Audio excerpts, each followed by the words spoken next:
One of the things that you have to do in the first couple years that you're in seminary is you have to be involved in a church 15 to 20 hours a week, or 15 to 20 hours a month, just kind of involved. You have a contextual ed site.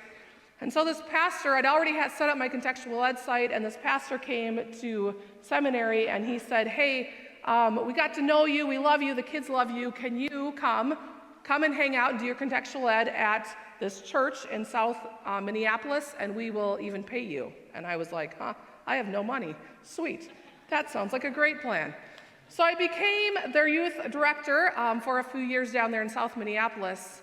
Just a little bit of context about the church. Back in the day, it was this booming, huge church. They had a gym. Life was great and wonderful. And all of a sudden, people started moving from the city to where? The suburbs.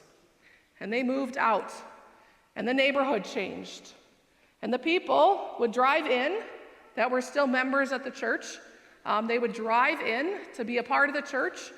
But a lot of the neighbors had no idea what the church did. It was a very dying conversation. In fact, their doors are closed now, but they were dying, and the only people from the neighborhood were the youth.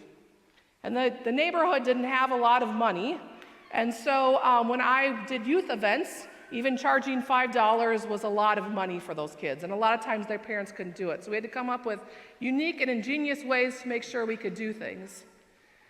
And one of the dads of the neighborhood kids was super involved when I was there.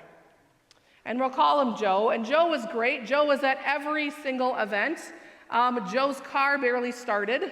Joe worked hard at a factory, but Joe struggled with his car even starting sometimes. But if I needed pizza, guess who ordered pizza? Joe. Joe was the type of person that understood that this thing of the gospel and this thing of making sure that these neighborhood kids knew that they were loved and forgiven and that there was a place for them, not just any place, but a place that they could meet Jesus and encounter the gospel. It was so important to him.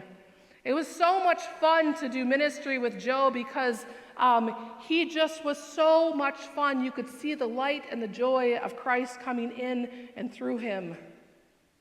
To live in a way that he knew the gospel and he knew the importance, that his priorities were in the one that calls him and sends him and not what he could get on this earth. I think about Joe when I think about this text and what it means to live in joy.